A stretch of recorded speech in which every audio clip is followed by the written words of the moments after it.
podcast. We are going to have an amazing show today. That's because we have an amazing guest. That's because you're here and you're amazing. So we're going to have a good time. Do me a favor, light up the comment section.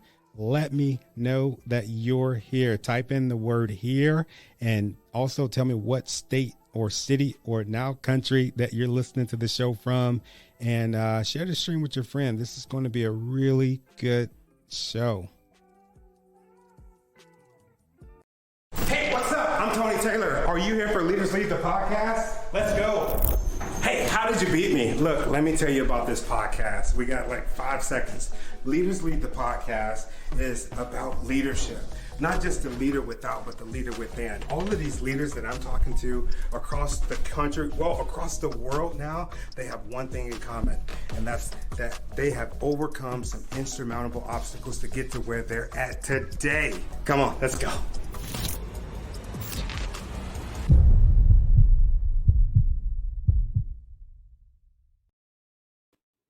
Hey, welcome to Leaders Lead the podcast.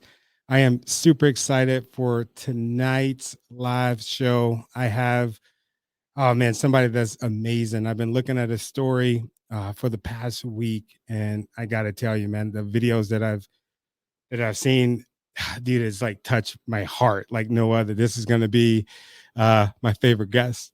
I say that every show, but Reggie Walker, former NFL player. His leadership is second to none. His leadership is so good that for 7 straight years, he was the team captain on some of the biggest NFL teams that have ever played, some of the best that have ever played. He's played with some of the best. Reggie is an author. Reggie is a TEDx speaker.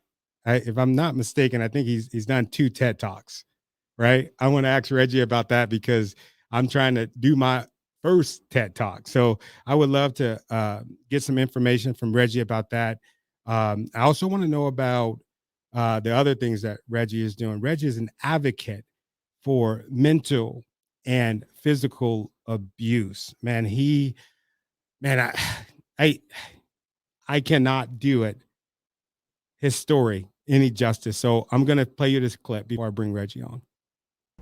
It's just with you. I've had experienced heaven too now.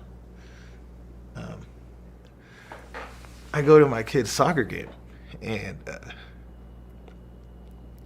my oldest daughter's soccer game, and I remember she stole the ball from a girl, and then it was like out of a movie. Like she kicked it, jumped over a girl, and then kicked it in for a goal, like her third first goal. And then she turns and looks at me, and she was just like, oh my God. And she was just like, so happy. And she just looked right at me. And I was just like sitting there like I didn't even know what to do. But like right then and there, I was like, everything was worth it. Like,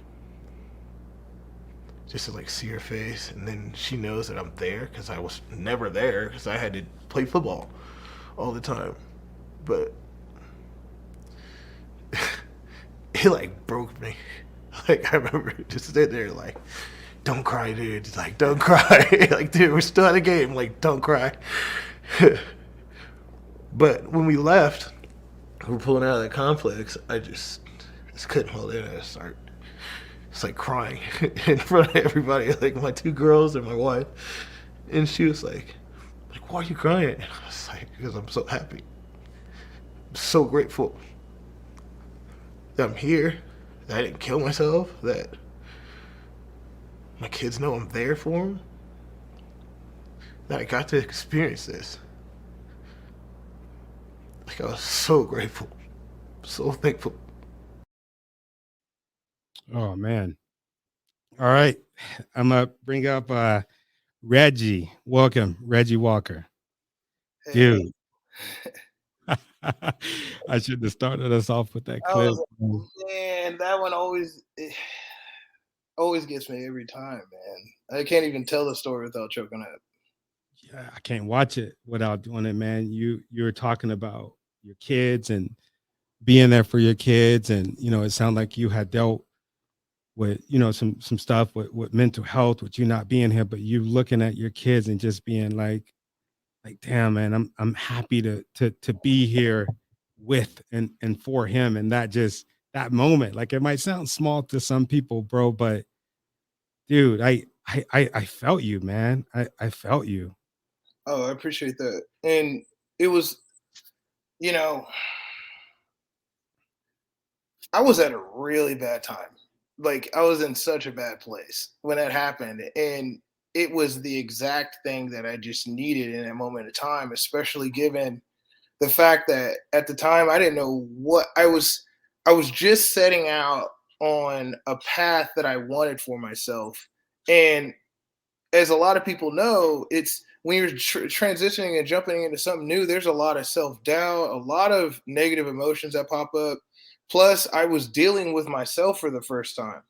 Mhm. All the trauma that I went through, being mentally, physically, sexually abused, all the trauma that I went through trying to make it as a professional athlete and going through college, and it was dealing with some really horrible situations. Yeah. And then at that period of time, I didn't know, I was just questioning everything, and I was at one of my lowest points. And then just seeing that happen in front of me, it was just like a sign that you made the right decision. You did the right thing, and you're gonna be fine. Like this is what you're here for, and it was just a great moment for me. Wow. Is in that moment, were you looking for a sign? No, to be honest, I was pretty suicidal at the time. I was really suicidal, um, and it was like that thing that just it was just what I needed, just what. Wow. So yeah, it's hard to watch that and not like choke up and get emotional about it because I was in a even thinking about it, I still remember where I was at because I was so low. But it's those little things. It's just man, that's why it's even when I talk to people and people who are hurting real bad, I tell them to go out there and go have experiences, and because I know it doesn't take much to just kind of get you out of there. That little perspective change, and that's what I needed. Is I just needed to get confirmation that I made the right decision, and I didn't get it until that moment. So, but I never would have experienced that if I didn't put myself in the position to have that moment. So, and that was from a great friend of mine, Ryan Harris. When I was in retirement and transitioning, one of the big things he told me was just say yes to everything. Trust Mm. me. Just say yes to everything. And then it's like looking back at it now, it's like you, you got to keep putting yourself out there Yeah. and to even give yourself a chance. So, that's one message I just kind of try to preach with people, and that was one of the messages behind the video. Yeah. What year was that when you had that breakthrough moment? Um, phew, that had to be 6 years ago. Wow. Yeah, 6 years ago. Wow. Yeah. Wow. You said something that hit me. You said that you had finally began to start looking at you. Mhm. Finally, like what did that look like as far as you doing the work, you doing the healing on your own? Get well. First of all, I had to get to a point where because at the period of time I was done playing, I had a lot of money in the bank. I could just sit here and just really think things over. And then I was 27 at the time, and because everything was go go go up that period of time, I never had a chance to really think about things like why I was doing the things that I was doing, and what goals was I trying to get outside of just being a football player to make myself happy. Outside of that, I didn't have anything, so I had to go through a period of what I did was I sat in a cave for 3 years, and I literally every single day I woke up and I just started playing things over again in my head, and objectively. And I started looking at the good and bad of both situations. And instead of just this was just good, this was just bad, trying to get both sides of it so I could get to the full picture of something. because I realized my perspective because of the trauma was heavily tainted towards the negative. Yeah. Very negative. Even when I got done playing football, I felt no sense of accomplishment because all I could see was the negative. That's the thing that's always driven me. I've never been driven off positive energy. That's not been my thing. And up to that point, I realized that the damage it had done from just it's like poison. You go off that negative. No one believes in me. I only got myself. Team me. Um, that mentality wears you down over time. And then when I retired, I was fully in that and I wanted to get out of it. So I started looking at things objectively and I started playing things apart. And then I started thinking while I was doing this, how could I have done that better? What could I have done? So in the future, I get the lesson and I don't make the same mistake again. So to be honest, this period, it was very brutal because when you're looking at the objective truth of yourself, knowing that was my fault. I didn't get that. I didn't get that or achieve that thing because that was me. That was completely on me. That was not them. That was not something else. It was on me and how I was viewing things. And that it made me really start understanding everything starts with perspective. When I have a negative perspective, I put out negative results. And then my lack of belief in myself was a detriment to my success. I hindered myself Yeah. from my negative thoughts of myself and my capabilities and not believing in myself, not having confidence in myself. And I wanted to have confidence, but I wanted confidence that was built on a solid foundation. So I didn't lie to myself about my strengths or my weaknesses. And getting to that point where you can objectively do that is very difficult. And that's why I had 2 center stays. That's why I did a ton of therapy. I used a lot of resources. But at the same time, when I made this step into finding objective truth about my own life, I did not deny myself the truth, no matter how brutal it was. Wow. Because I realized if I'm going to get through this pain, like I have to understand what it is. I got to feel it. I got to do it. I got to know what the problem is to fix the exact problem. And it was brutal. That's why I always tell people about like healing, especially from these deep rooted traumas. It will be a brutal process, It's but hard work. Yeah, it's hard work, right? it's very hard work.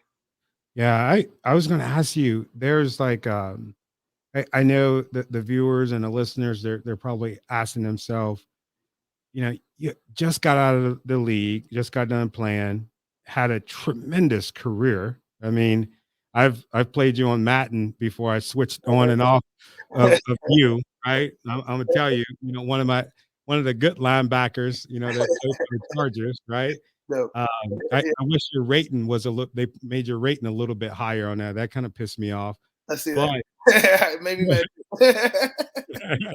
but one would probably be thinking, here this man just got done with a tremendous career. Like, what could possibly be freaking eating him up? Like you say, you have money in the bank, right? And the reason that I'm asking this is because I talked to quite a few people, and they're just like, you know, money will buy me happiness. They don't come right out and say it, but you could just tell by the moves that we make in society. We feel like money will buy us happy, and here we are looking and listening to your story, and it proves that money will not make you happy.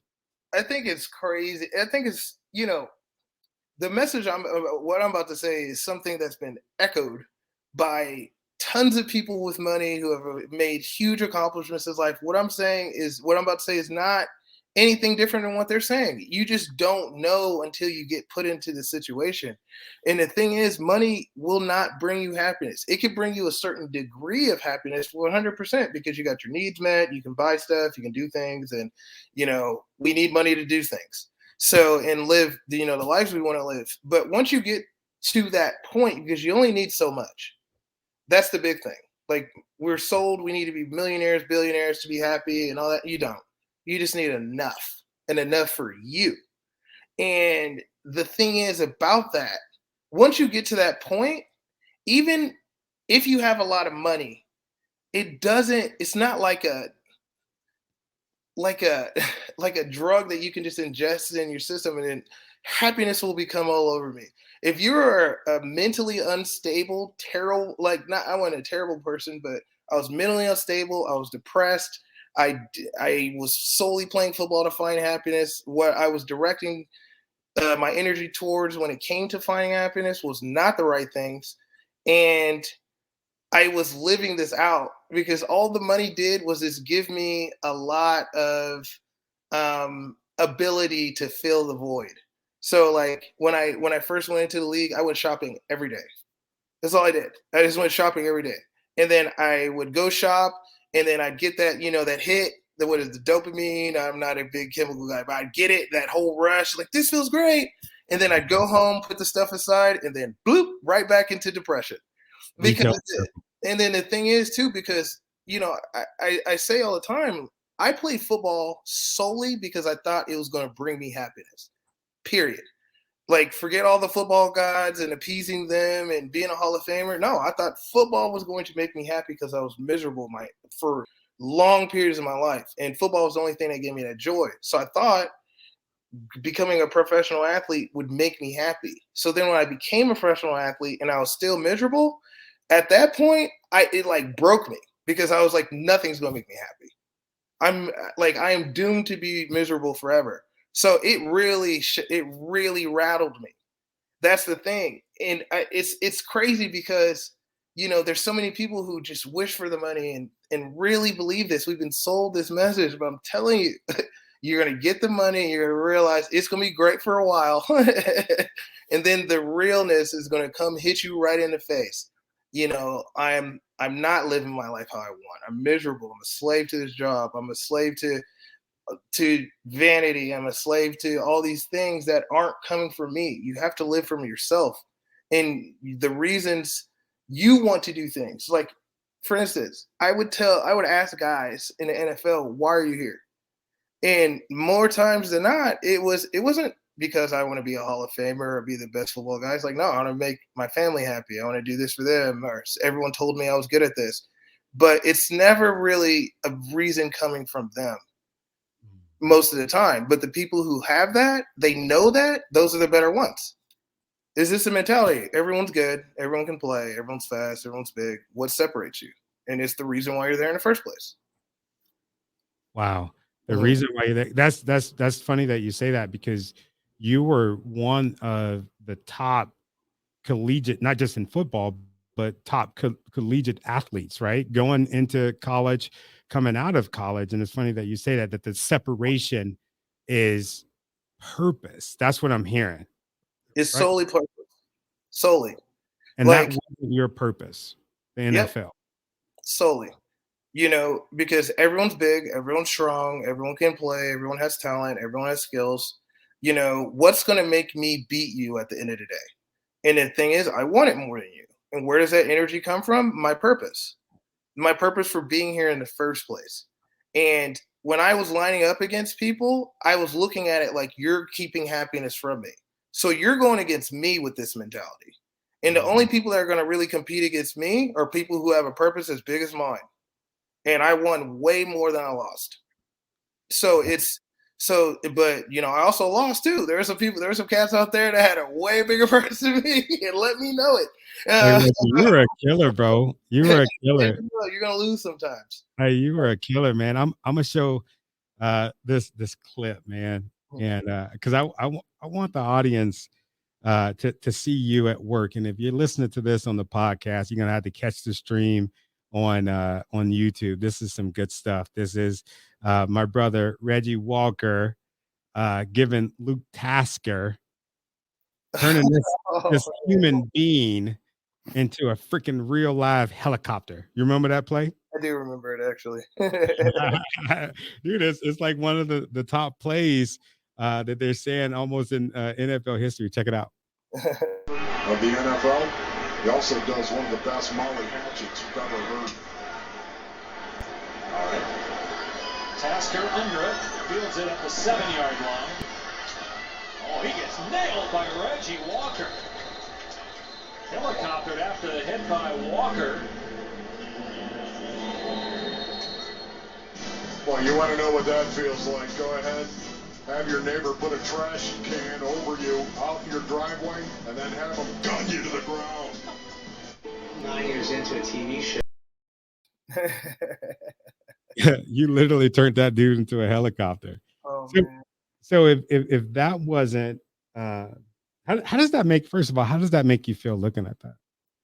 It's like a different time. I'm so Different different. time, I am such a different person.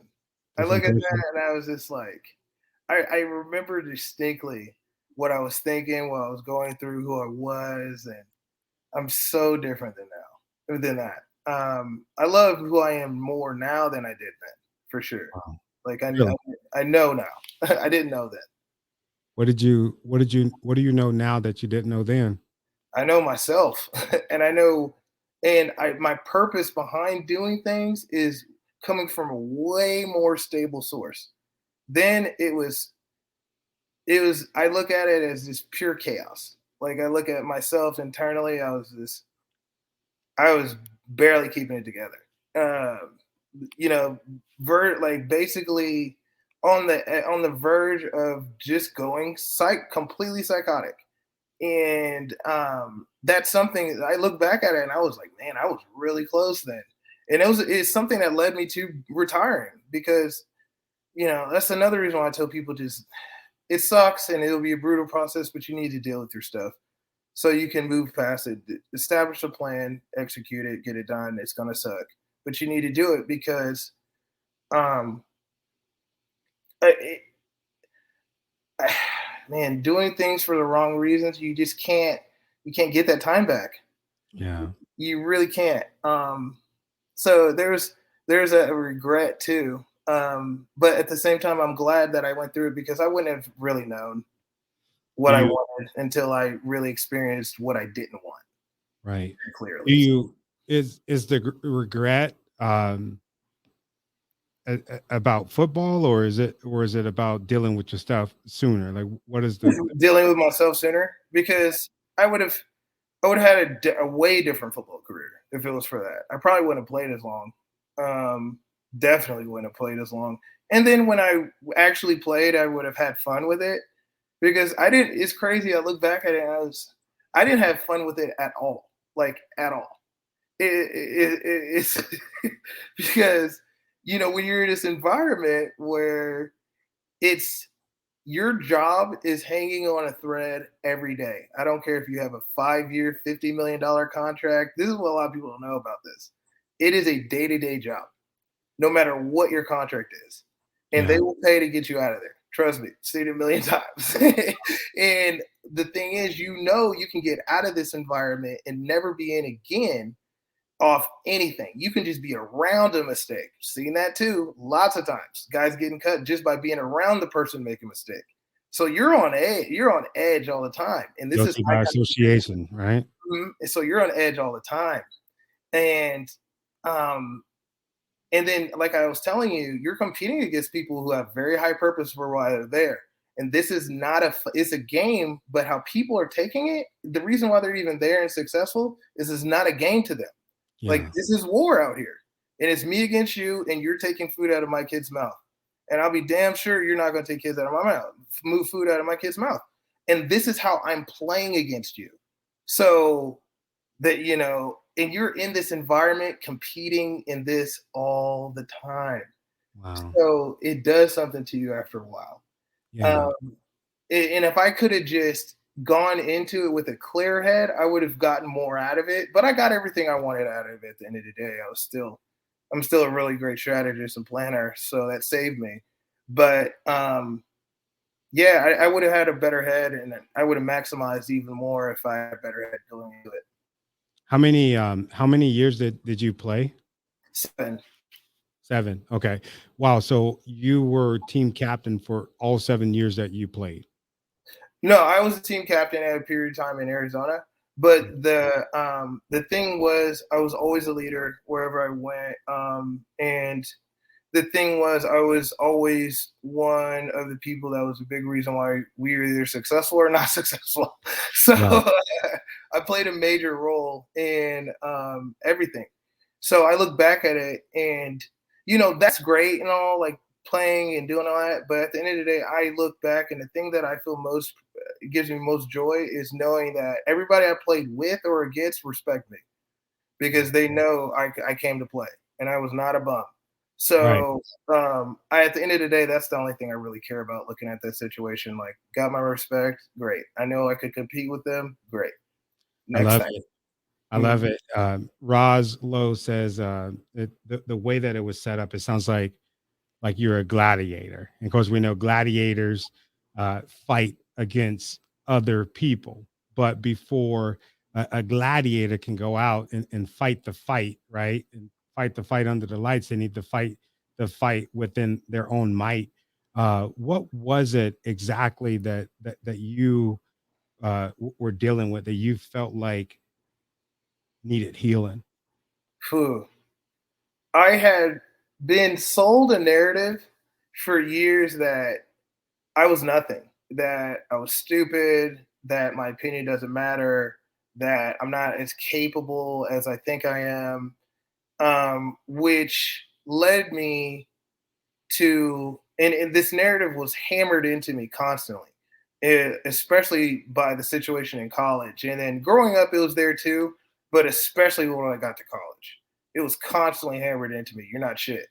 You are not shit. You're not anything. You're nothing. You're nothing to us. You have nothing to offer. And then eventually, at first, you fight it, but then you hear it every day, 365. And I heard it for 3 years. Eventually, it starts seeping in. And then you start believing it. And it crushed my confidence. I had no confidence. It's crazy that I even did a lot of things I did because I can tell you I did not have confidence doing it. I was fully not confident. I was not confident in my ability. I was going out there, well, let's see. I was curious. Like, I don't know how this is going to play out, but I feel like I'm more than nothing. Let's go see. And because I had no confidence, Yeah. and I wish I had confidence when I was going through. I have it now. Definitely didn't have it then. And I didn't believe in myself. I didn't believe in my abilities. I didn't trust in how I saw things too. And because I've been gaslit for so long too, so it really messed my reality up. And it's Gaslit, you mean as far as like earlier, like in your child during that time in your childhood? well, in my childhood and then as well as college. College was a very impactful time for me, especially given after Snyder left my first year, we got a new coach. And for 3 years straight, I dealt with somebody every day. I walk into the meetings, they try to make a fool out of me. They try to turn a good team against me. They point out how stupid and worthless and how terrible I am. Oh no. Belittled me, just made me feel like I was nothing every day for 3 years. And I look back at it and I'm still surprised that I got through it. And then the fact that I even got to the NFL after that is just crazy because I never started more than half a season in college because they hated me. But they had Why? to. Why would anybody hate you, man? Hey, we just met a few months ago and I love you, my brother. Why would anybody hate you? Well, in a football environment, they don't like questions. Um, Mm, they don't like questions. You do this because I told you to do it, and that's it. Don't ask questions. Just do what we tell you to do. But I'm a thinker. I'm an overanalyzer. sounds like So corporate America. yeah. So when they ask us to do certain things, and if it made sense, I mean, if they didn't make sense, I would ask them, why are we doing this when this A, B, C, D, and E are happening? And they didn't like that. They did not like that because I know football and I know situations and I'm really educated in football and as well as other things. But football, I knew how things work, especially, and they did not like that about me. They did not like I was a threat. And then the fact too that I would point stuff out, like and they didn't like that either because you're questioning their authority. It's a very authoritative environment. So the people who are going to really thrive in it the most are the people who don't question anything. They just do what they're told the best that they can. And I was never that guy. Like I need to know why I'm doing something. And if it doesn't make sense, you need to explain to me why this makes sense. Or how you're seeing things. And they didn't want to take that time. So they're just like, screw this guy. He's And then dumb. You must be dumb if you're asking questions, right? oh yeah. That It don't was make no crazy. It sense. was crazy, and I was the only person who knew the defense, which was crazy. I knew the defense better than the coaches, so they really hated that too. Wow. Because they couldn't not play me, and they didn't want to play me because I knew things better than them. And then when I played, I balled. So you look at my film, and my film is like I did amazing things in college. You'll see me get a sack or a strip sack or knock someone out or do something crazy, and then the next play I wouldn't be on the field because they hated me that much. They couldn't give it to me, the satisfaction. Oh yeah. People think this like football is all about talent. Hell no. Especially once you get out of high school. It is very political. And you need Yeah. to know how people work, how situations work, how to maximize yourself, how to protect yourself, because they're not going to protect you. Yeah, but and that's interesting that you were going through so much adversity, right? You're going through so much adversity, but you still were able to get through it, man. You lasted 7 years in the NFL. I was looking at the stats, and they say the average career in the NFL is friggin' 3 months. Yeah. And I left on my own terms too. Yeah. Which is a lot of things. It was something a lot of people can't say, but it was one of those things. Like I'm glad that I got to tell them no, and they didn't kick me out. I told them no, and I'm glad that I was able to do that because, you know, dealing with a situation that was just not what you think it is. And then finally making the decision to take your power back and live life on your own and really take that risk because quitting football was a risk because I could still be playing today. It's just, I knew it was my time. I knew I didn't love it anymore. I knew football wasn't going to make me happy, but at that period of time, I wanted to find out what actually was, and I sold out to find that. Wow. What about so like football definitely, right? It was not your purpose. Uh-uh. What do you feel like was your is your purpose? Was or is your purpose right now? Helping people to find themselves, to awake to themselves. I always try to point people towards themselves.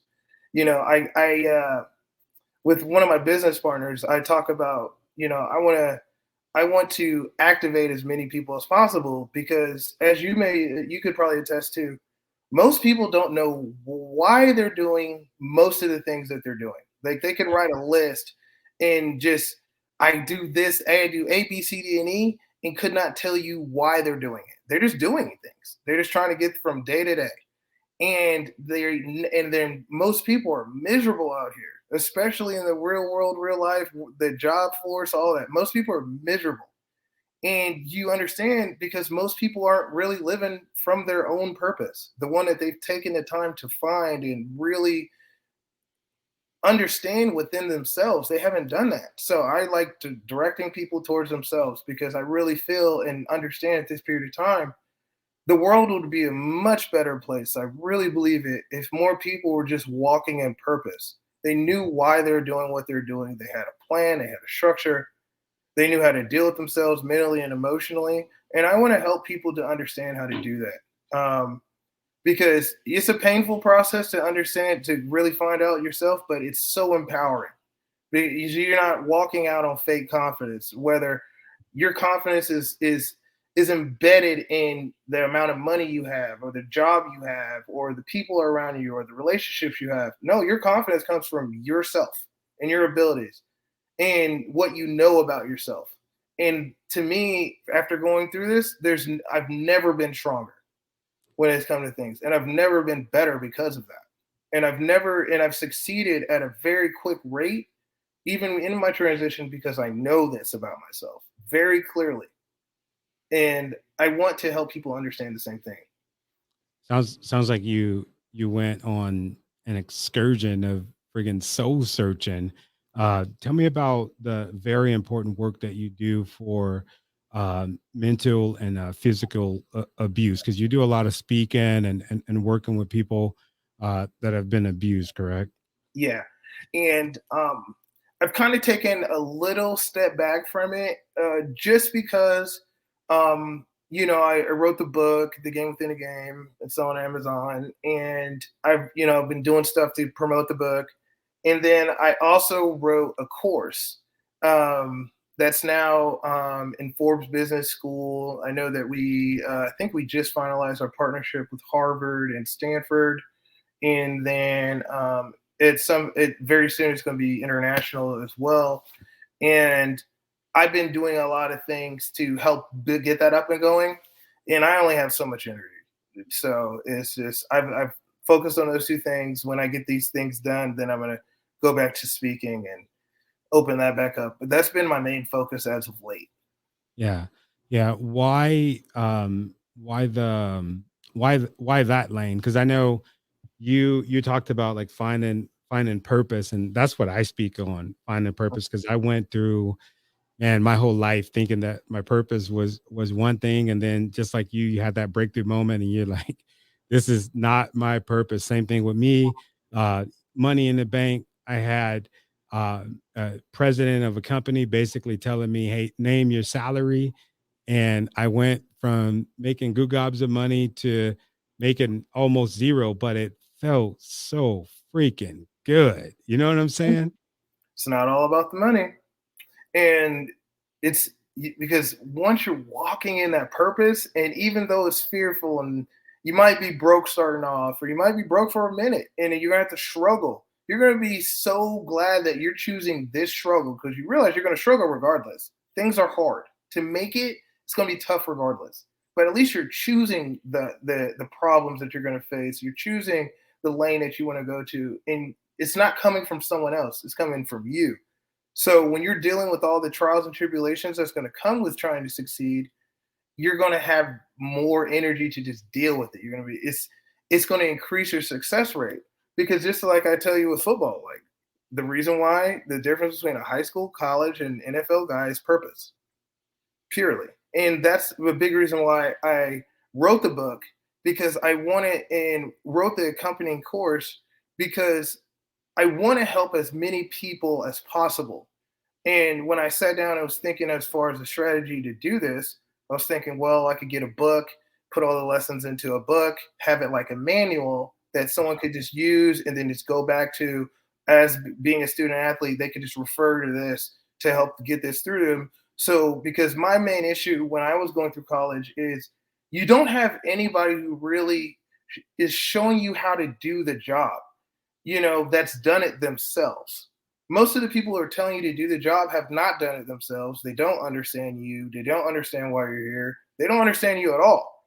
So what the plans they're trying to tell you and the things they're trying to get you to do, it didn't work with you. It's just a bunch of baloney. So at the end of the day, the people that you gravitate to the most are other people who know what they're doing. So I wanted to make a book where I give them this knowledge. This is how you do the job. This is how you find purpose. This is how you find a plan. This is how you use what you know in this environment to be successful in something else. Because success principles are success principles, period. So I wanted to make that book, and then the course basically just goes into detail on how to do these things. And so the book and the course, I made it for student athletes. But it's also just for people, because I use sports examples to solidify some of my points. But anybody, for the most part, even if they don't have football knowledge, are going to be able to understand what I'm talking about. Because the bigger thing about the course is it's a personal development course. Plain and simple. It's a manual on how to succeed during sports, but at its core, it's a personal development course. Because I understand if you get that part of this right, at your core, if you're right, you're going to be able to do whatever you want. You'll be so is that your favorite audience to speak to, as far as the people that you like to help? To be honest, my favorite environment to help are people who've gone through abuse.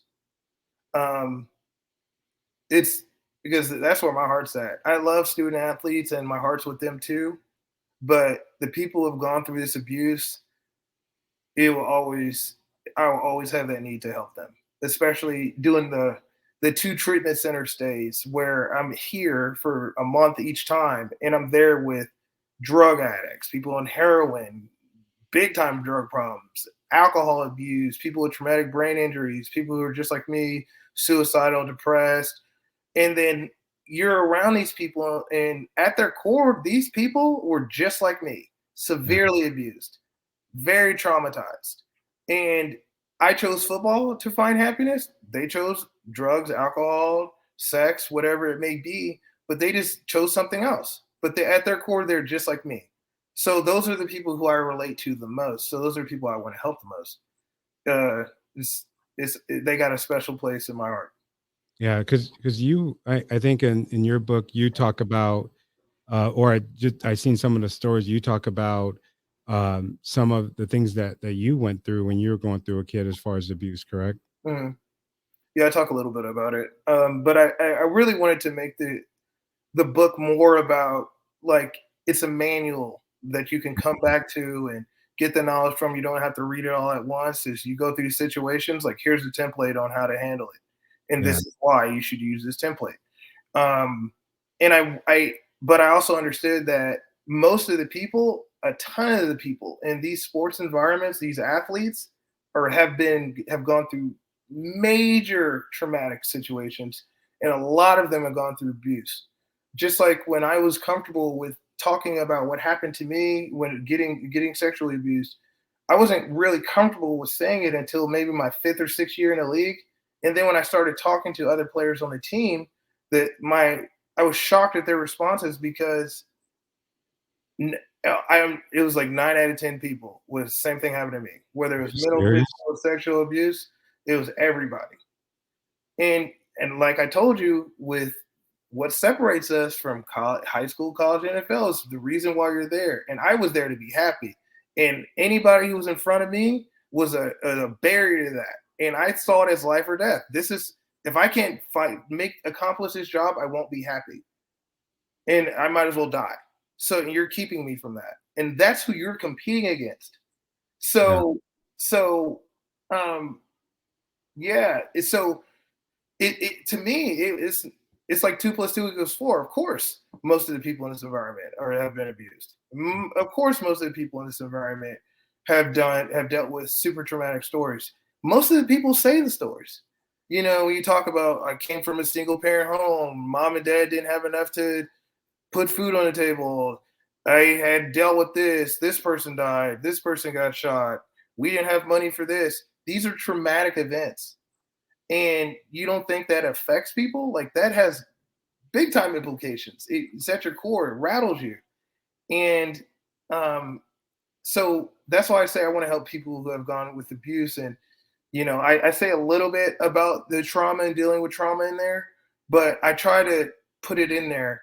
So, because I know who's reading it, Yeah. and I know most of the people need to hear it. So I put it in there.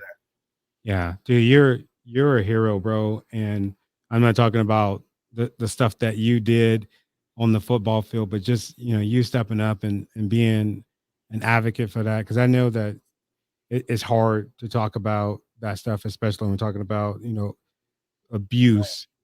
But it sounds like you're helping others and also helping yourself in the work that you do. Oh, it gives so much back to you. It really does. Um, Especially knowing you were there, and you can really empathize, and you can really relate. Like, how putting those shoes on feels, like, how putting the pants on feels, like, how it feels to walk in this, and you can actually give them legitimate help to, like, get this done, or at least point them in the right direction at the end of the day to get the help. But how to help them, and that you're in a position to really give them great help. And it's great to know that I can do that for so many people, especially knowing that there's so many people that need it. And I actually got myself out of it. And everything that I'm telling you to do, that's the same thing I've done. I've done everything that I wrote in a book. I had to go through it. I've known the good and the bad side of it. And so what I'm telling you is, it's very practical. Yeah. And I try to keep it that way. Speaking of heroes, who is your hero? I'm just curious. Like, even if it was just growing up. My hero, Yeah. to be honest, I've never really had a hero. I've never Really? I've never really had too many mentors or people really, outside of, my parents and then some people every now and then for periods of time, I've never really had a mentor. So how I really went about it, the thing that I've always admired is qualities people have. Like, I want to be happy like this person. I want to be studious like this person. I want to be gracious like this person. I want to control my anger like this person. I've always admired things on that scale from people because I've always understood people to be both good and bad. Everyone is just different degrees. And, we're all, no, none of us are perfect. We're all good and bad. I can't get away from it. It's just, that's why I admire most. But as far as people that I would strive to be like, the only person I can think of is Da Vinci, because to me, he's one of the most impressive. Da Vinci, because he was one of the most impressive human beings that ever existed. All the things that he's done in different disciplines. To me, that's what I would want to do. I want to have my hand in so many different areas of life and just be a boss and just kill it and crush it in so many different areas. And, I feel like he kind of set the standard for that. So, it's something I would want to do. Oh man, that's good stuff. I'm gonna answer a couple questions here before we take off. From Roslow, do you think helping others became your tool towards healing your own self-worth or value? I know a brilliant young man battling this trauma and want to help him find his light. It does. Have you ever heard that saying, if you really want to know, if you really know something, you should go teach it. And then as you teach it, you really, really understand how to do it. It's kind of the same thing, because when I started just helping people, I only told them what I just knew. If I didn't know it, I just pointed, you better talk to that person, or you need to go to this person, or you need to do this or do that.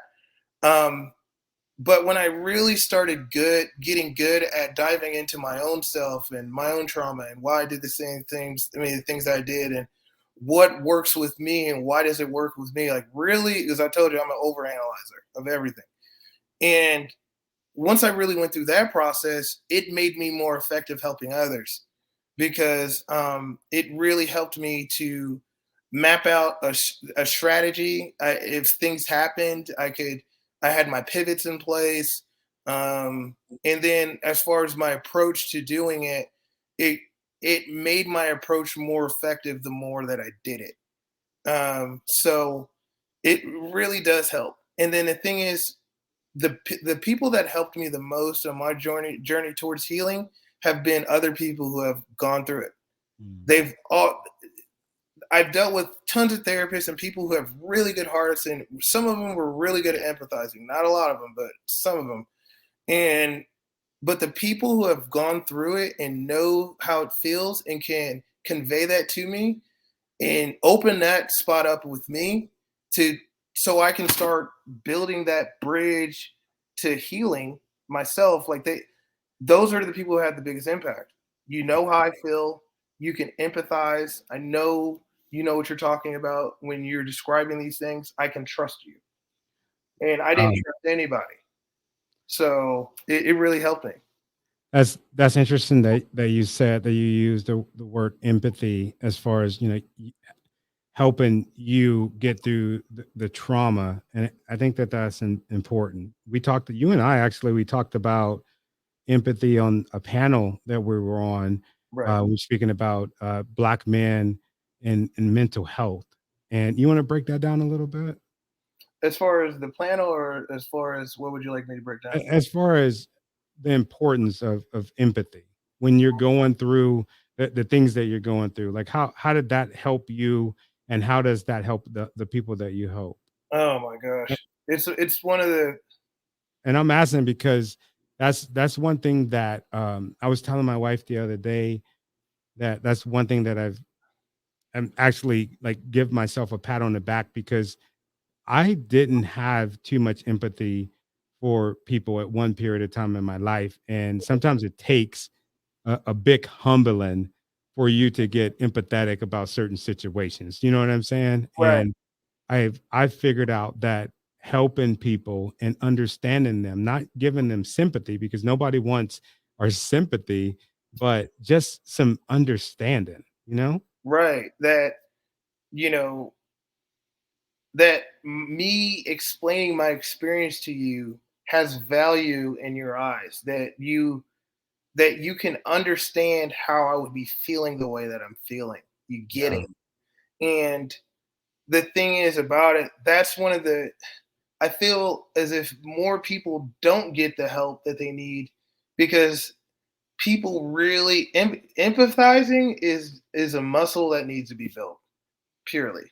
The only reason that I had the ability to empathize with people on a really high level was because when I was a kid and I was dealing with all the trauma that I was going through, the thing I always thought about was, one, how I was so alone. How come no one gets it? No one gets me. No one understands me. No one can see me. And then the people who actually put forth the effort to understand me, those are the people who had the biggest impact on me, even if they didn't fully get it. But they just tried and they kept trying to understand and they walked with me on this. Um, because the thing is, even with me, like I don't want people to feel sympathy that like, oh, this millionaire or whatever guy who you're so sad because you're a millionaire and you did everything you wanted. Like, no, I don't like no, I don't feel sad for me. Don't feel sad for me. I just want you to understand why someone could feel the way that they're feeling going through these things because it'll be important for you to know because you're dealing with people just like me in your daily life all the time, going through major things. And if you could just empathize, you could create in better environments. You could help those people heal because I tell you, it's just like my daughter in the soccer. It doesn't take much to help someone just that little perspective change. And you can give that to them by just be willing to listen and not listen to just tell them some phenomenal advice or tell them what you think, just really hearing them. And all you're doing is just taking the time to really understand them. And then when you got the picture, you relay back to them, I'm seeing this. Is that true? And then when you get to that point where you got a clear picture, advice and all that other crap, okay. But you've taken the time to really understand me. Now I'm more opened up to even listen to you because most people don't care about anything outside of themselves. That's just life. It's hard to get out of yourself. It's very difficult. And let's be real, it's real out here. It's hard. It is. It is. There's a lot of things to be worried about. There's a lot of great things, but it's both. So you can help so many people in your life if you just spend the time to just try to understand them. Because it's so tough. We're like planets floating in the solar system, just wishing someone could see us for what we are. And that's why I make sure I spend that extra time with people, with whoever I talk to, because I want to be heard. So I do the things that I would do with other people to make sure that they feel heard too. It's all about connection. Connection is that one thing that we're all wanting and needing as human beings, but it's hard to build it if you can't empathize for how someone's seeing things and why they would be seeing things the way that they're seeing them. Oh, dude, I appreciate you, dude. Mhm. Dude, from the bottom of my heart, man, this has been so good. Um, I'm mad at myself because I forgot my pen over there on the other side of the room. Normally, I'm taking notes, but dude, I do this show not just so that everybody else can get some good value out of it, but so that I can get value out of it. And some of the lessons that I learned, we're talking about empathy, we're talking about being an advocate and speaking up and that being cathartic, just doing that and just seeing the way that you move, what you represent, man. From the bottom of my heart, bro, thank you. I consider you and the people that do the good work that you do, I consider y'all to be heroes. So, and I know that the folks in the chat room, they're going crazy. I can see all the chats from all the different platforms, bro. You made a difference today. And dude, what can we get that book? Because I know they want to know where could they get that book? Because I want it. Okay, awesome. Send it to me. I want to buy it. Oh, yeah, I got you. So All it's on Amazon right now. That's where it's being sold. And also my Wait, say course. that again. Don't go past that. Say it Oh again. yeah, it's on Amazon. You can check it out on Amazon. The Bestseller. game within the game. And, and then, Come on, bro. and then my course, you can check it out at the Knowledge and Innovation Center in Forbes Business School. It's a college accredited course. So even if you're a student athlete, you can get college credit for taking the course. Some of that is not trying, you got to, as far as like legal stuff, it's transferable to most universities. You got to check because every state is different when it comes to things, but it definitely applies to most states. And so definitely go check that out. And yeah, I think that's it.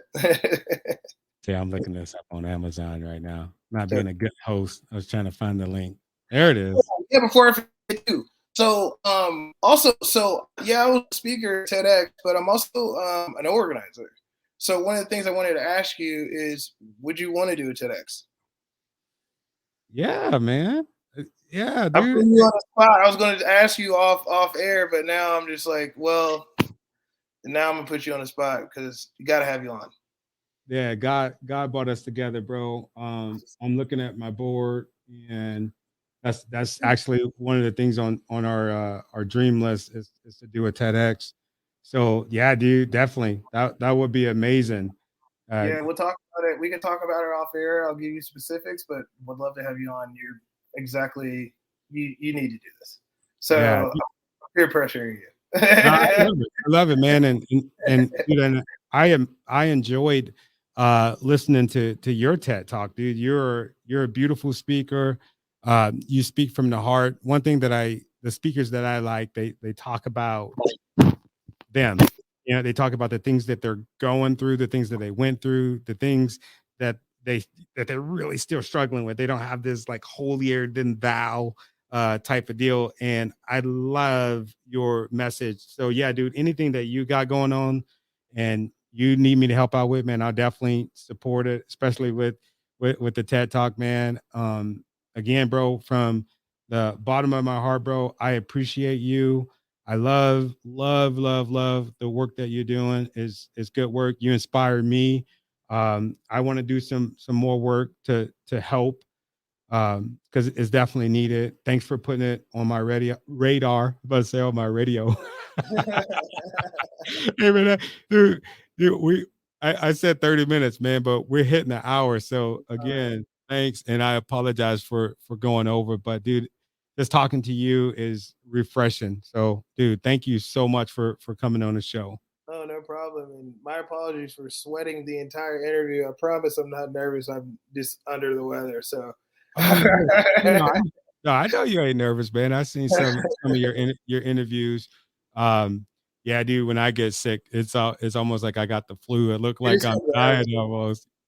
Yeah, I've been so tired. I've been in the bed all day. Oh man, and you got up to hang out with the Leaders Lead audience, man. I appreciate that, bro. Had to. But yeah, man, thank you. It's been real. I appreciate you. Don't go nowhere. For the viewers, for the listeners, thank you for hanging out with us. Make sure that you go and cop Reggie's book. What's the name of the book again? The Game Within the Game. The Game Within the Game. I'm pretty sure, I'm going to guarantee it that it's going to be good. The book is going to be good because my brother Reggie Walker is good. Check out the book. When you buy it, make sure you let him know that you heard about him on Leaders Lead the podcast. We're streaming every single Thursday and Friday, 5 p.m. We're bringing amazing people just like Reggie. I think that's all I got. You got something else for us, Reggie? Nope. Thanks for listening, and thanks everybody for your comments. And this has been amazing, Tony. Thank you for having me on. It's been a blessing. All right, thank you. And we are out. Whew, that was great. If you enjoyed this podcast, well, I'm sure you enjoyed it. If you're still here with us, what I want you to do is head over to your favorite podcast and streaming network and give us a download, subscribe to the channel, and also let us know what you think about the show. And from the bottom of my heart, I want to say thank you for the things that you've done. Thank you for the things that you're doing. And especially thank you for the things that you're going to do because I know that you're going to do something amazing.